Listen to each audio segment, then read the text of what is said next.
freaking first cut. Golly. Welcome to the First Cut Podcast. I'm Rick Gehman, and this is your recap episode for this week's Hero World Challenge and a few other things that happened in the golf world this week. Joining me to break it all down, Greg DuCharme is here. Hello, Greg. Boys, what a week we had down in the Bahamas. Again, I love the relaxing feel of the week. You get a lot of the shots of the boats and the beautiful scenery and the nice warm sand. And we kind of did get a relaxing Sunday as a result of some very good play. Mark Immelman is here. Hello, Mark. Hi, boys. Bad day for football in the Immelman household. Just saying. Alabama not making the playoffs, and then the Falcons losing again. I'm smarting, gents. I'm in a bad way. All right, we'll see if we can cheer you up here over the next, 30 minutes, 60 minutes, whatever it takes. Patrick McDonald is here. Patty Ice. Hey, bud. I am going to start calling Scottie Scheffler a cash cow instead of a dog, which is the word thrown around by everyone to describe everything these days. That boy is a cash cow. And Greg, speaking of the Bahamas and the peacefulness, people forget SBF used to hide out there as well before he went to the Slamma. That is a very deep cut. What percentage of people do you think listening understood what that means? Enough. There's enough out there. I don't. I believe Patrick is referring to Sam Bankman Fried. Yes, the guy who was running the crypto site that I guess was a giant Ponzi scheme. It's topical. Crypto.com showdown next week. Wasn't he in one of those big boats that was in the harbor over there we were getting to see every time they went to commercial break? Yeah. Oh, yeah. He was posting up there in Albany. He was hiding out. Yeah, he was hiding Justin out. Rose, Tiger Woods, SBF, the big three. Yeah. All right. The big three. There you go. We are off and running officially. And let's get you up to date with what happened at the Hero World Challenge. To exactly 0 people's surprise, Scottie Scheffler has done it again. Rounds of 67, 64, 69, and then the round of the day on Sunday, Greg, a 9-under 63. It was bogey-free. It was not just a win for Scottie Scheffler. It was another decisive win, 6 shots clear of his closest competitor. I don't know how much stock you put into the Hero World Challenge in the grand scheme of things. But he's won this event now back-to-back times. Won the Players back-to-back times. He's won the Arnold Palmer Invitational back-to-back times. Yes? Am I wrong? 2 out of 3. Yeah, I thought it was 2 out of 3. Okay. Well, Phoenix. The point is, Phoenix, his wins back-to-back a lot, which is a sign that when he figures out one of these golf courses, he's really hard to stop. And I think one thing we learned this week, we probably knew it coming in, like we talked about in our pregame, but this is just what Scottie is. His tee to green play is pretty well locked in. The last couple of years have not been a fluke. This is how he plays golf, and that is very scary for the rest of the PGA Tour. Let me read a couple of stats to you here, Mark. And obviously, it was only a 20-person field, so I'm just going to read the stats in which Scottie Scheffler was number 1 in the field. And I'll start with strokes gained approach, strokes gained total. Of course, he won the golf tournament. Greens in regulation. Here's the other scary part. He also led the field in scrambling. So he hit more greens than anyone else. But when he missed the greens, he was the best at getting up and down. He tied for first in number of birdies. He made the fewest bogeys. Just a complete and utter domination. Yeah, all those numbers are cool. The one that jumps out to me was leading the field in fewest bogeys. I think he only made 2 over 72 holes. Now, I know this is a bit of a birdie bonanza, this event, but here's a guy who hasn't played since the President's Cup, right? Sure, He's played at home. He said to Cara Banks he's been working on stuff in the fall. I'd love to know what he's working on, because he's had a Player of the year, and now he's working on some stuff, so that doesn't bode well if you're one of his competitors on the PGA Tour in the World's Game. But just the avoidance of bogey to me was the thing. And I didn't watch the whole event. I watched today, naturally. And when he was in trouble, to your point, he made saves. And one of the best ones was when almost incomprehensibly, he kind of whiffs the tee shot down. I think it was 14 maybe, or 15, the par 4 in the fairway bunker, rips one out there to about 20 feet and makes a birdie after being in trouble when Justin Thomas, who's one of his close pursuers, is down the middle of the fairway with some sort of short iron in his hand. And it's that sort of thing where Scheffler, I was looking for words to describe this, because to me, it's like the guy's just relentless. He just keeps coming. And you kind of know as a player that he's unlikely to make a mistake. And so as players, then they have to play a little more offense. And you could see that out of JT, who was trying to force issues at times, I felt like. And he made some soft bogeys because of it. But that's just what Scottie does. And he's taking on, he's done it this year, but he proved it this week at Tiger's event, which is kind of poetic, where he's taking on this Tiger sort of stature. And Woods would beat you with everything, but most importantly, his mind. And then he'd be in front, and he just had this aura about him, and he'd make people either just wilt and disappear or over attack. And Scottie did that stuff today. I mean, it was one-way traffic from the very start, and he just never looked like he didn't even break a sweat, for Pete's sake. The result, Patrick, looked very similar to what we have seen over the course of the entirety of 2024, going back into 2023. But the way that Scottie did it, particularly on the greens, looked a little bit different. He introduced us to the claw grip on Thursday, and it seemed like he would use it maybe 10 feet and in, maybe 12 feet and in. He doesn't have an exact science to it. He still lags it up there with a traditional putting stroke, but has gotten more comfortable using the claw for some of those 50-50 putts. Maybe they're 40-60 putts. And the stats are very good in favor of this. So for the week, again, small sample size, finished third in the field in strokes gained putting. If he adds that element to the game in 2025, let's just call it now. It's over. It's over if that happens. Let's dive into those numbers a little more. So Data Golf tweeted out earlier in the week, in 2024, from 30 plus feet, Scottie Scheffler was 11th out of 203 players. From 5 to 30 feet, he was 72nd. From 2 to 5 feet, 157th in the world. Yeah. Remember, that also passes the eye test. How many times would we come on here after a round and say Scottie made 9 birdies and he missed 22 inches or something like that? And so you go into this week's, beyond just ranking third in strokes gained putting, he was number 1 inside 10 feet. He was number 1 approach putting, i.e. lag putting. His speed today was chef's kiss. So good. Everything was a tap in from distance, and he was perfect inside 5 feet this week. If that happens on a somewhat more consistent basis in 2025, oh my goodness, 2024 could be an appetizer. Well, what you say there is so true. And I just want to add to that. I don't see a reason, unless he gets injured, that it's unlikely to happen, because as far as the mental game goes and the way he comports himself and the way a golf just looks like he's going out to play golf with his buddies and he doesn't give a stuff. I mean, you could watch everyone else there, how you could see the try in them, like Keegan, obviously. Justin Thomas, you can see this. You can see all of them trying to win tournaments. And Scottie's like, oh, well, I'm going to hit a few shots and grab a trophy at the end of it all. So I honestly don't think, because of that mental approach, because of the fact that he seems completely unfazed, and then he's got this golf swing that, despite all the footwork, doesn't put too much pressure on his body. So I don't see any reason why he won't. Because you're right. Now, granted, these greens are slow, so ordinarily that makes lag putting a little easier. But he didn't look like there was a weakness at all to me. And he comes into every week without the pressure. The pressure's on everyone else to beat Scottie Scheffler. And he's just cruising along, and you know he's going to be there on Sunday.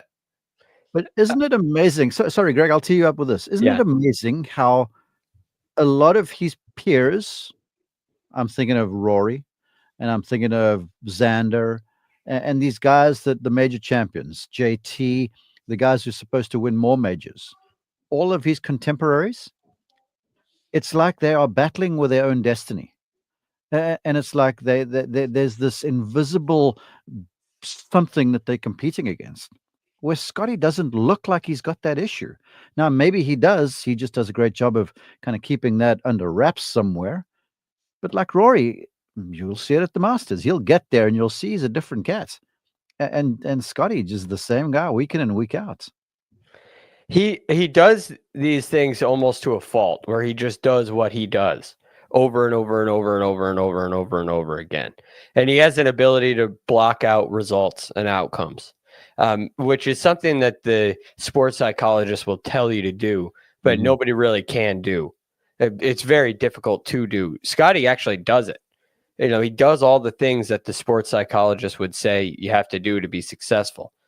And it gets to the point, starting probably 2 years ago, where the difference between Scottie winning nearly every time he tees it up and not is what he does inside of 5 feet. 5 feet. We've talked about this a lot. This is the area. This is what you have to improve on to be like the greatest player of all time, or let's say have one of the greatest seasons of all time. That's the area. That's what you have to do. Okay, well, let's try a claw. Why not? He should have done this. He should have switched to the claw last year. Everything worked out. I think he'll take what he's got. Apparently he's griping. He and Tiger were griping about not making enough money this year. Jokingly.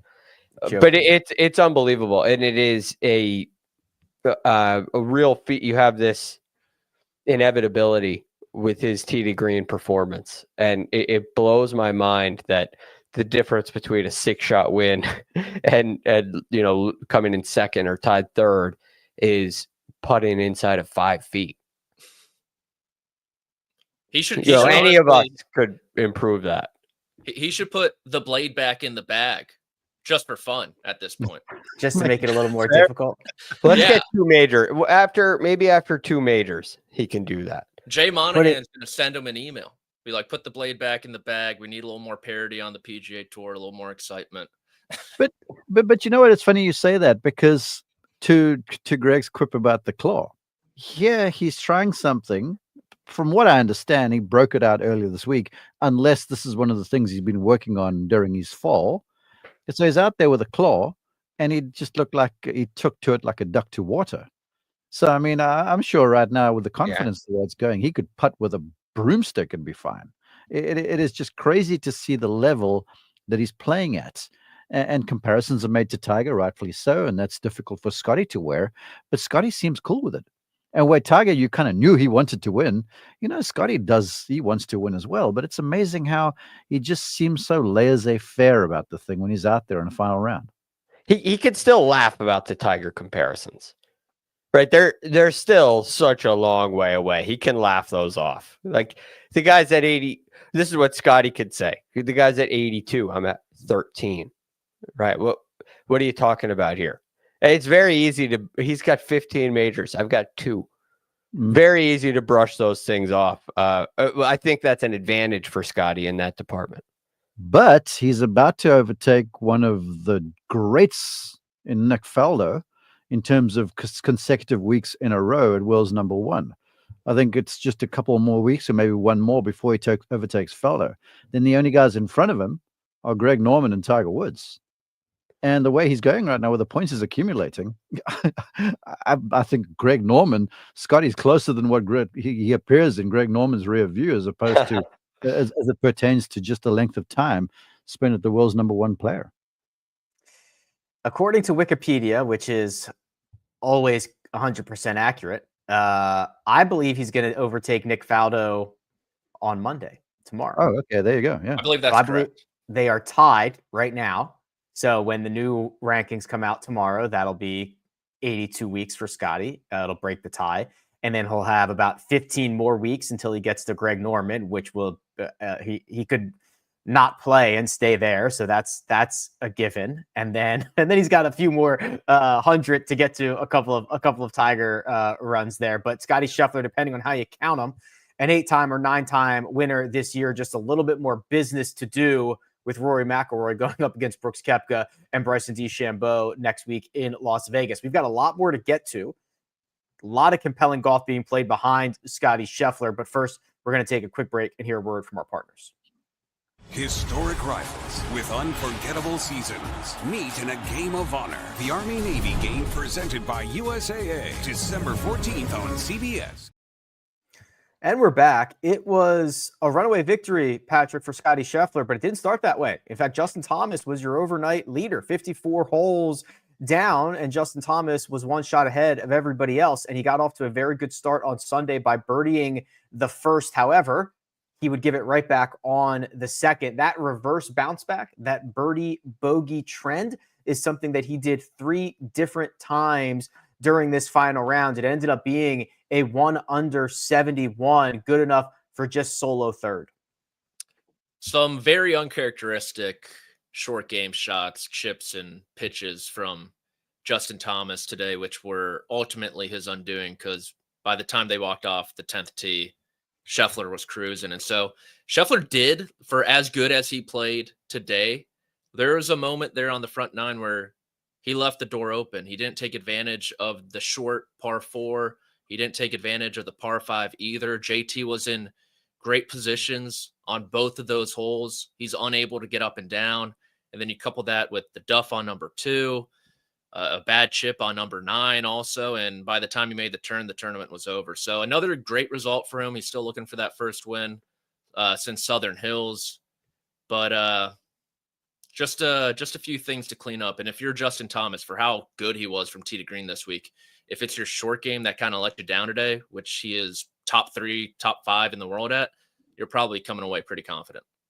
Plenty of optimism, Greg. Plenty of optimism heading into 2025. JT drove it beautifully, not only straight, but also long. Patrick pointed out some of the flaws, but we started to see JT really round into form the last few months. And now he's going to try to take this momentum, hold on to it, and then get into 2025 and get running off on day one. Yes, and he should be very confident, especially with the way he drove the ball. That kind of accuracy. Look, I'm a little concerned about the longer driver.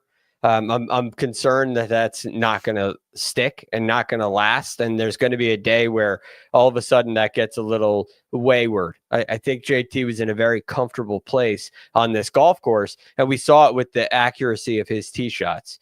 I just want to make sure, and I hope that he doesn't try to get like a little more out of it, like and try to push the issue with the driver a little bit, because it could come back to bite him.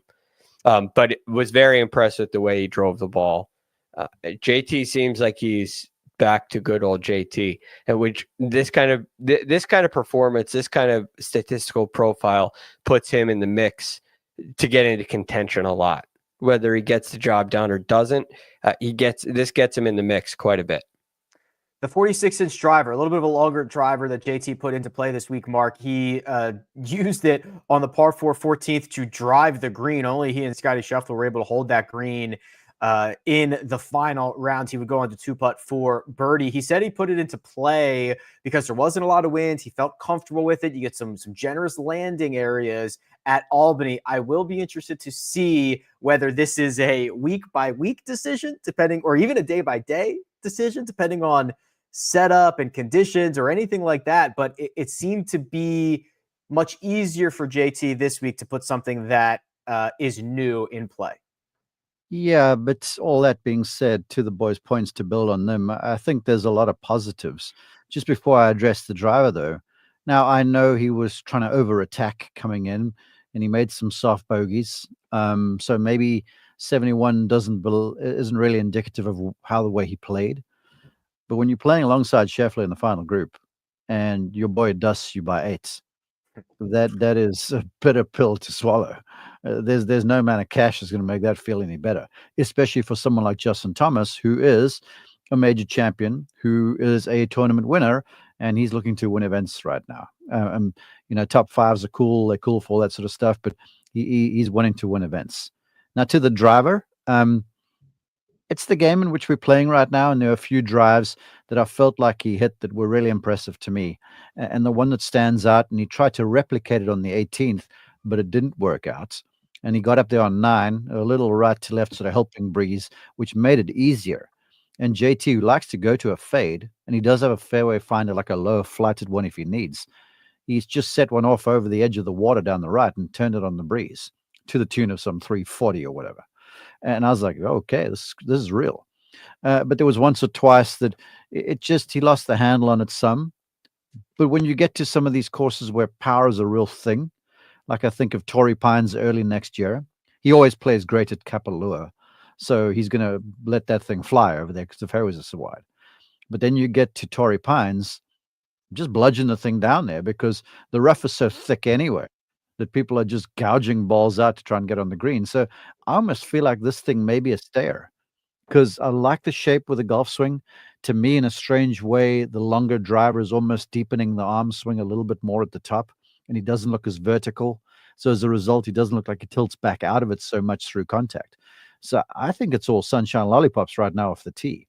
I've really, though, got to see that a guy who's first in strokes gained off the tee, second in strokes gained approach, is finishing third. That's what's got to be worked on. And I've said it time and time again, and I'll say this, I'll die on this hill. The guys who win events, and that's what JT's trying to do, are the best putters of the best ball strikers over the week. And he played alongside Scottie. And Scottie didn't look like he was going to miss. He just didn't. And he's equally as good a ball striker. So I don't know. I think there's more to it to me than just pure ball striking. There really is. And he's got to find a way to make putts when it means something. More of the same. More of the same for Justin Thomas. Can get to the green, struggles to be efficient once he reaches the short grass. Now, I want to remind everyone, Patrick, this is critically important, and I should have said this earlier. Next week, we've got I guess it's 2 weeks from now, we have a mailbag episode coming out. And I know that there are people who want to hear about you, Patrick, about things that you've been thinking about, how things stack up in your world. Are you sure? So, for sure. Yeah, I've seen some of the emails that are already coming in. Yeah, big time. Those are from my burner.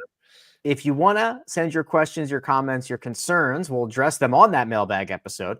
The way to reach Josh directly, firstcutpodcast@gmail.com. That'll do the trick. Josh reads them all. He then summarizes them, puts them into an outline. We go through as many as possible. It's very fun times. We did not do a Thursday pod this week, Patrick. If we did, we would have said Tom Kim is in 19th out of a field of 20. A 74 on Thursday. He's here enjoying the weather. It's going to be a vacation week. Oh boy, Tom Kim concerns not so fast. 65 on Friday. Best round of the week, 62 on Saturday, and a 68 on Sunday. Vaults him up the leaderboard. He finishes solo second at 19 under par after grinding himself back into this event. Yeah, what was he? 18 under in that middle stretch? Am I doing that math correct? Before that double bogey on 17 on Saturday. So you're going from when to when? The start of round 2. Okay. To 17. So 7 under in round 2, and then 10. What would that be? So +1, 9 under. So 16 under. Okay, so dude, my brain is broken today. 16 under over 34 holes.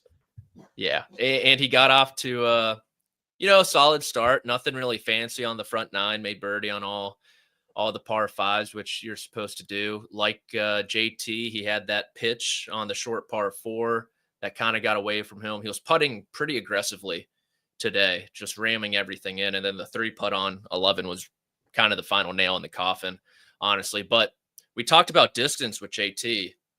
It looks like Tommy boy has picked up a little bit. You had Tiger talking about his body on the air, said Tom's lost a little weight. He's putting in the work in the weight room. And I watched a video on the YouTube this past week with Titleist and No Laying Up. And Tom was saying how early in his career, he really liked to take distance off with his irons, shave off a little bit and saute his iron shots into the greens. He felt like he had more control, but with the added muscle that he has put on, he kind of likes to step on them more, and he gets more height out of it. He can come into some pin locations that maybe a couple years ago he wasn't able to access. And so I think that's something pretty interesting to watch in 2025 is Tom Kim and his quiet distance gains. But a great final 3 days, obviously, but that first day was just too much to overcome.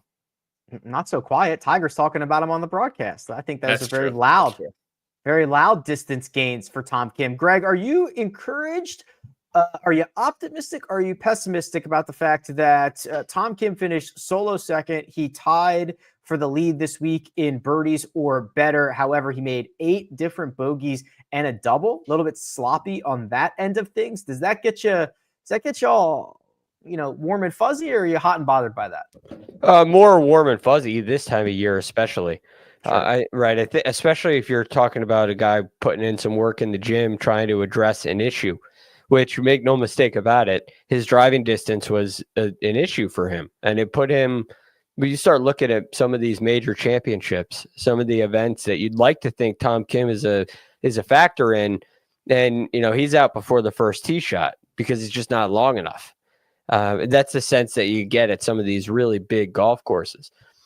So it really does, hearing Tiger talk about that, seeing the numbers with the distance, it kind of explains some of the inconsistency we've seen since, say, the Olympics, even really before that, like the Scottish swing. I mean, it's like the first time ever the pattern is held, right? Tied 15th at the Scottish Open. It goes back to the Travelers. Second at the Travelers, miscut at the Rocket. Tied 15th, miscut. 8th, tied 50th.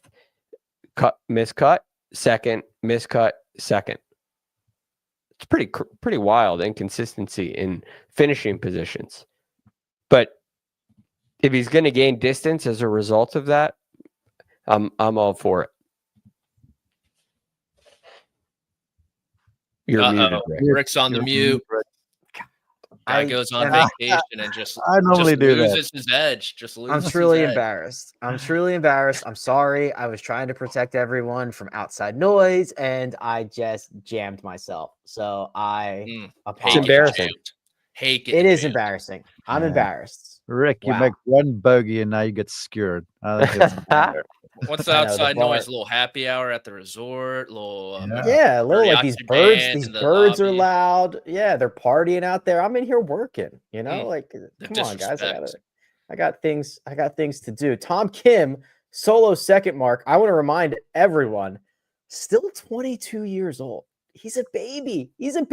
And we are seeing the evolution already of his game as a professional. Yeah, you know what? On Football Sunday, I want to say this about Tom Kim, because ever since I first watched him play, I've always been impressed. He's got something. He passes the eye test, if I was Patrick, and he doesn't necessarily set himself apart when you watch him hit it. I think he's a very timely putter. He's got great skill on the greens, and he's got that sense of like delivering in the moment. And when you need someone to make a putt, we've seen Tom Kim become that guy, and he wants the spotlight. But as I watched him play here today, he's got an explosiveness about him too, which not a lot of people have. And he's people like the old timers will say, well, that boy over there, he's afraid to go really low. Where Tom Kim's not afraid of that sort of stuff. I mean, he makes birdies in bunches. And because of that, sometimes I feel like you may see what Greg points out, where there's a little inconsistency. But when he's on, there's no doubt in my mind he can compete with anybody. And he knows that too, which is more important. So I like the explosiveness. I love the stuff I saw out of him today.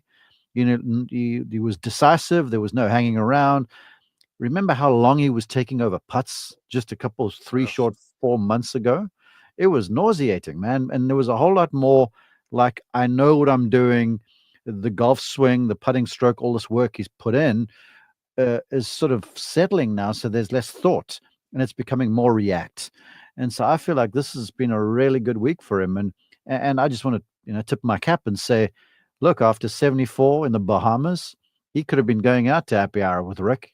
and going, whatever, I'm going to play this thing out and then, come back next year. But he showed guts and he got himself a runner-up, which I thought was well worth commendations. Yeah, I'll Let's, go to happy hour with Tom. Yeah. Let's do a head-to-head here. More major championships the rest of their careers. So we're not taking into account already won. Tom Kim or Justin Thomas? You trying to bait me with this one? Go, Greg. I have no clue. That is such a political answer. Is it 0 for both? They're both at 0 right now. I think the rest of the way I'm there's saying only rest one of the between way two could of be them. 0. Yeah. Yeah, I think the most likely answer is 0. But if you made me pick, I'll take JT. I would take JT as well. Yeesh. I think I'd go with Tom Kim. Young Tom. I need Justin Thomas to do something with his putter. Yeah, I know. But the good thing is he's won 2 majors and he couldn't putt. And the good news for Tom is he's going to get so many more chances than Justin Thomas. He's only 23. Yeah. Father Time. Got Father Time on his side. Yeah, that's the big thing. He's got to play against Scottie Scheffler and all of them. He's got to play against Scottie Scheffler. Well, but here's the thing, my brother and I used to play this a lot. You look at a player and go, okay, if he were to win one, where is it? And I feel like Tom's is at the Open Championship. Mm-hmm. And oftentimes they're at the Open, you get on the right side of a draw and half the field gets whipped by, afternoon breezes or whatever. So just the way he's playing, he's proven he can win. I think he may win himself one in the future. But that's a hard question. I don't want to go there. What side did you want, Patrick? You wanted Tom Kim? I took the youngster. Yeah. It's a good question because everybody feels uncomfortable with it. So it's a good question. Sorry, this just came to me. And I'm thinking of that question still. I'm thinking of the overall package, not just the player. And the addition of Matt Minister to Justin Thomas's bag has been genius. Yes. He's letting JT play. There's less dialogue. The trigger is pulled faster. Everything is like sunshine. I mean, it's looking like great news for Justin Thomas. And that being said, Paul Tesori on Tom Kim's bag is also tremendous. So the folks they have around them, most importantly, the guy who's out there inside the ropes with them when it's all coming down to it, they've got 2 very experienced guys. So as you're looking at the comparison there too, you can't really split them from that point of view either. It's a good question, Patrick. Well done. Good line that you have set for those 2. A couple of quick rapid fire nuggets to put a bow on the Hero World Challenge. The top 8 golfers were all in solo positions. Scottie Scheffler, Tom Kim, Justin Thomas, Akshay, Keegan, Ludwig, Robert McIntyre, and Sahith. No ties until you get to T9. Pretty rare. It's the way it should be. It's the way it should be. Yeah, they should have to play off for T9. Playoff. Yeah. So that's interesting. Patrick, do you feel the need to defend Russell Henley, who finished dead last? Did he? Well, he tied with Jason Day. Here. I guess my leaderboard hasn't updated. I'm just looking at the round 1 score. Right. Yeah, you got him in the favorites, so he's always at the top. Mm-hmm. Mm-hmm. Oh my gosh. Yeah. What happened on Saturday? He went out Friday night. He celebrated his stellar 2024 79. Ooh, doggy, that's bad. But first time, maybe a little nerves with Tiger right there. You don't have to defend it. Nick was worried about the SEC championship, man. Good call. Good call. He was the winner this weekend, technically. Yeah. If you want to look through some scorecards, Nick Dunlap had 10 scores of 6 or worse on his scorecard this week. Jesus. 10 of them. He tends erratic with a driver. He's got a wide right when he's a little off, and there's some around there. Yeah. So there were some interesting things happening out there. I'll tell you what, though, we did a pretty darn good job on the bets this week. So we are going to soak that in, give us a chance to talk about more of these players and pat ourselves on the back. But first, Josh, we're going to take a quick break and hear a word from our partners. At CBS Sports Golazo Network, we're bringing you the game. Madness of Messi alive! Breaking down the game. This is unlike anything else in the world. And changing the game. Get it all for nil. That means free. Whoa. And all day long! 24/7. And we're back. I don't know if we keep historical records of our betting results in this. I know we keep track of each individual bet, but for example, we had at least one winner in every single one of our categories this week. We had a lot of green throughout the board. So we don't get an opportunity to celebrate weeks like this often. So we are going to do it right now. 3 out of 4 on the matchups. Now we had Jason Sobel on Tuesday. That's what you're seeing at the bottom there. So Greg, you picked on Jason Day with Wyndham Clark. And while Jason Day finished in a tie for last, there was still a little bit of a sweat here because Wyndham Clark only beat him by a stroke. Yeah, by 1. Wyndham shoots 2 over, and Jason Day. These guys were near the bottom all week and close all week. But Wyndham Clark had a pretty significant lead heading into Sunday. I thought that was done, and then all of a sudden it was far from done. So, yeah, I didn't leave myself very much room to go down, picking a guy to win who finishes tied 17th, but it worked out this time. Both Jason and I took Ludwig Oberg over someone. I took him over Patrick Cantlay. Jason took him over Sam Burns. Both of those were victorious. Sam Burns finished T14. Patrick Cantlay finished in solo 11th. Ludwig finished in solo 6th. He had a very good Sunday final round, 5 under. I believe it was the second best round of the day. It was behind Scottie Scheffler's 63. Patrick, you got us off to a hot start. Your finishing position was Scottie Scheffler to be in the top 5 after round 1. I believe you said something like, really? Come on. Top 5 after 1 round? Something like that. More or less, yeah. This is probably my second favorite bet moving forward behind Scottie Scheffler to win. Just top 10, top 20 after round 1, especially in the major championships when the fields are stronger. You get the good price on that. So look for more of this moving forward. Mark, I'm going to get your word here on Jason's selection, which is Akshay Bhatia, top 10 at even money. Bhatia did finish, as mentioned earlier, solo 4th, rounds of 67, 66, 71, and 69. Talk about young guys who are still very much in the maturation process. Yeah, that's a good pull there from Jason. But I'll tell you one thing about Sobel is he knows his stuff. And I was interested at comments by Akshay, who was talking about how the whole year has been struggling with driver a little bit, and they seem to have finally figured the thing out. And then now I'm going deep in the golf weeds over here. He said that, they struggle to fit me because my swing path is anywhere from 4 to 9 degrees to the right. Now he's a lefty, so he's not swinging across it, but he's pulling real hard and he's exiting a long way to the right to try and cut this ball. Now, for all the folks watching and listening to this, if you go to your teacher and you're hitting cuts and your teacher's like, dude, you're swinging the thing 4 or 5 to the left for the right-hander, just say to them, yo, big eye, it's not a problem. Akshay does it. Just get the right driver in my hand and I'll be okay. So it was just a cool anecdote, but it speaks to how creative Akshay is. And he sort of does it his own way. He's not handcuffed by what you're supposed to do. And we've seen this from when he was a kid. So that's a nice pull there from Jason. And I look for more top 10s from Bhatia in the future. Yeah, I do as well. And definitely at longer odds than this one in a 20-person field, but gets the job done. And a couple of winners. Jason darn near pulled off the perfect grid. Just pops on, darn near pulls off the perfect grid. Both he and Greg had Scottie Scheffler at plus 220. Greg, again, I think you said it earlier this week. It's like, what else am I supposed to do? Scottie's going to win this golf tournament. Yeah, that's exactly how I feel. He's going to win. Not putting him in there is...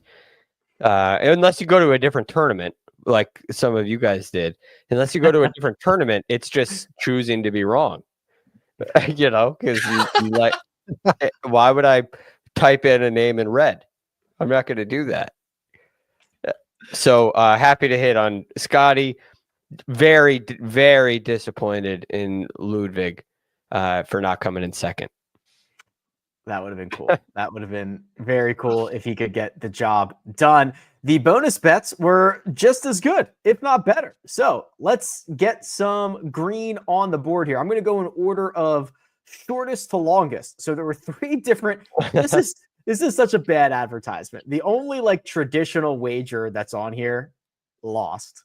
The 3 parlays won. Bet responsibly, people. Know when to lay up, as they tell you. Know when to lay up on the PGA Tour. I had one of the big dogs to win. So that was Scheffler, Thomas, Ludwig, or Cantlay to win, and for Corey Connors to finish inside the top 20 at the Ned Bank. Both of those things happened, so that's plus 127 for me. A little bit longer now.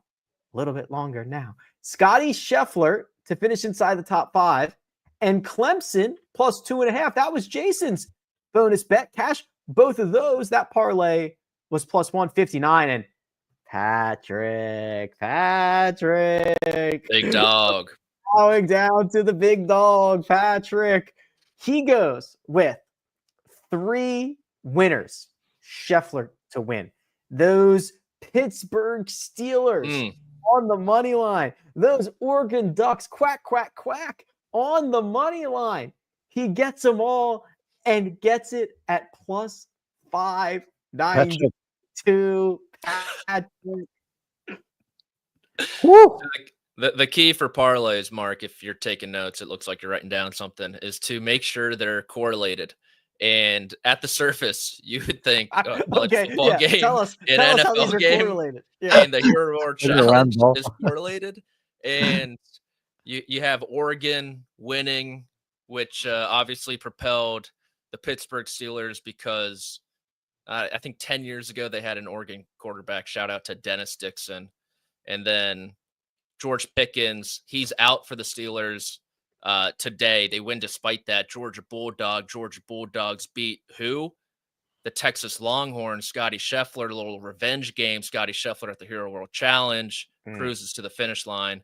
It was honestly kind of sweat-free, mostly because I didn't watch the Oregon game. Okay, listening to all of that, you should write fiction and not the nonfiction that you do, because that was very creative by you there. Anyhow, good job, man. That's a big bet. That pushes Patrick. Are these what's on the screen right now, Josh? Just the bonus bets, or is that everything? Yeah, that's the bonus bets, because I've laid 3 and won 3. I'm so happy. Yes, okay, and they all equal out to be okay. So that is now Patrick, who is up 82%. Mark is up 136%. Greg, you and I have a little bit of work to do to get back into the black, but it's early. We're going to be Rick. All we have to do is get to the new year. All right, then we're all going to get back in the black. Exactly. So that's what I'm looking forward to. We should have in the new year, Josh, if you could add it in, our running total as well in every episode. Josh, also our career numbers too. And maybe get rid of. Let's not do the career numbers, because I haven't been too hot at that lately. Let's do here, Josh. What you need to do is a full-time job of our weekly, our monthly, our seasonal, our career numbers, our historical one and done picks, our I need like matchup specific results. Yeah. Like how many times position specific? How many times have I picked Ludwig and won versus how many times have I picked him and lose? Yeah. Wrong. Yes. Wrong. Wow. Real. Yeah. So we'll just need that. We'll just need that by Monday then. Yeah. It's gonna be such a fun little data lake project for you, Josh. A data lake. Yeah. All right. Well, that'll be a fun project. Anything else, gents? No. Feeling good. Apparently, Scottie said he's looking forward to the match. I think I might watch this thing later this week. It's later this week. It's next week. We're giving $8 million in crypto to the winner or something like that. Which right now, is it in Bitcoin or what is it in? No, I think it was in altcoin, Rick. Oh, maybe the Hawk Tua coin. Maybe this is a great chance for Bryson to announce Bryson coin or Beef coin. Or is your boy SBF going to be over there, Patrick? His fingerprints are all over this. SBF will have to watch that from the inside of a jail cell, I believe. He'll be with the boys. Like in the Scotty at the comments. PGA. Yeah. Hey, and I was buoyed to see in our group chat your picture about the news of Sabrina Carpenter. So it looks like there's headway being made there, my boy. Good job.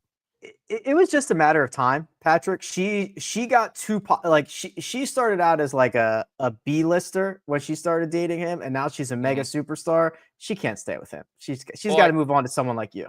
Well, not to get too deep into the weeds, but based on some research, based on talking to friends of hers, obviously we're not quite totally connected, but we're a couple people apart. I guess he was unfaithful, which is just despicable, if you ask me. And she clearly deserves better.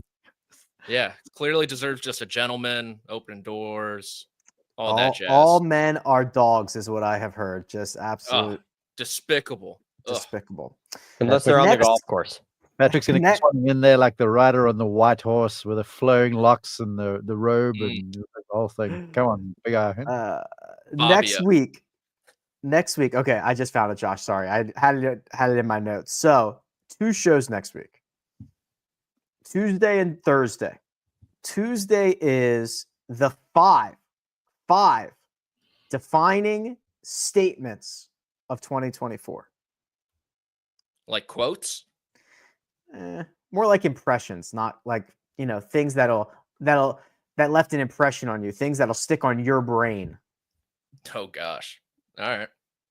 And then Thursday, I am happy to announce, is the official trivia show. Woo! Man. I'm nervous already. Yeah. You see that trophy that resides. That's what it is, right? The trophy? Yeah. Mm-hmm. Underneath Greg's name there. That is what we are playing for. Now, I will tell you guys, I have already submitted the questions. The questions are in. Josh has them. What was the trivia is done. final? What was the final round last year? Do you remember, Greg? No. I could tell you if you get. I always black out. If you can vamp for 15 seconds, I can get it. Yeah, I'll vamp. Now that you mention these emojis next to your name, I don't have one. I'm feeling quite left out. I know I'm a drive-by guest on the show, but no, I need something next to my name. Those things are earned. You have to earn it. Yeah. Earned. Patrick and Rick won. I mean, they came in first and second in the Olympics. Well, Olympics one and done. That's a 4-year medal. Yeah. Next to Tommy. Get used to that. Scotty. Yeah, get used to that thing. That's going to be there for a while. Well, I've taken 54 trips around the sun, so clearly I'm beating you guys over there. So. You had the money bag one for a long time because that was your one and done championship. Yeah, it's coming again in 2025. Let's go. So it's on my phone goals, like JT does there. Yeah. Win one and done. Yeah, exactly.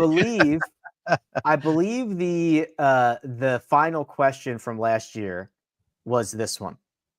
83 different golfers have finished runner-up to Tiger Woods in his 82 career wins. Name them. And I don't think we got very far, did we? You got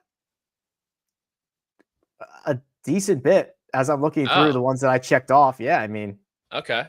You got all the big ones, and then you got a lot of the recent ones, and yeah. We didn't get Lee Westwood, did we? What? We might have. This is what I'm going against.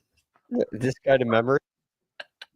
Dude. So how did this work? Was this like the 2-point conversion thing in college, where if you don't make it, you lose, kind of thing?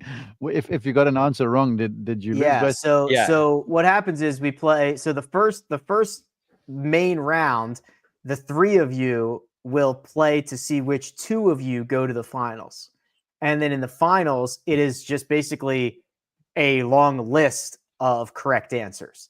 And you go back and forth until one of you cannot get it correct. Gotcha. Yep. So I'm a back-to-back finalist, Mark. I'm not sure if you've heard. Unfortunately. Okay, but how do I know that? How do I know that you guys don't have like Wikipedia open next to you because you guys got all this fancy gadgets and stuff? Well, I'm going. It wouldn't. Even if they had Wikipedia open Mark, it would not super help them. All right. Mark, Wikipedia is always open. Is that what it is? All right, got you. I'm going through some of the old ones now. There are some pretty interesting. We've I know done we like did major we did runner-up. college. We did we did American Ryder Cup players. And Yeah. Greg said Steve Flesh, I think. Was that right? Which you should have How about- been. I'm drawing a blank. Ryder Cup player. How about JJ? Oh goodness, JJ Henry. Did you get him? He was on there. Hey, keep that energy up for next week, Mark. All right, you got to keep those in the reserve. Can't be giving out the goods quite yet. Yeah, don't give out the goods. That was actually the hardest one. Is what you have to find a question that has 40 or 50 answers that you could go back and forth on for at least 20 of them or something. So that was actually the hardest part this year because we've done a lot of those. Yeah. But What about Chris Riley in the Ryder Cup? There's a pull for you. that would be a Who? save this stuff, Mark. He played with Tiger Woods, alternate shot at Oakland Hills. That was the year that Hal Sutton was the captain. He paired Tiger and Phil in the first round together, and they got smoked. And then he had to find someone for Tiger to play alongside. And Chris Riley and he are Californians, and I think they won a couple matches. I think I was just learning to read at that point. ABCs, yeah. I'm still learning, unfortunately. Yeah. All right, gents. Absolute pleasure as always. We'll be back again, like I said, Tuesday and Thursday of next week. A little bit of fun, a little bit of trivia as well. Big thanks to producer Josh, does all the hard work behind the scenes. That's Greg DuCharme at The Real GFD. Mark Immelman at Mark_Immelman. Patrick McDonald at P McDonald CBS. You can find me at Rick Run Good. This has been The First Cut. We'll catch you next time.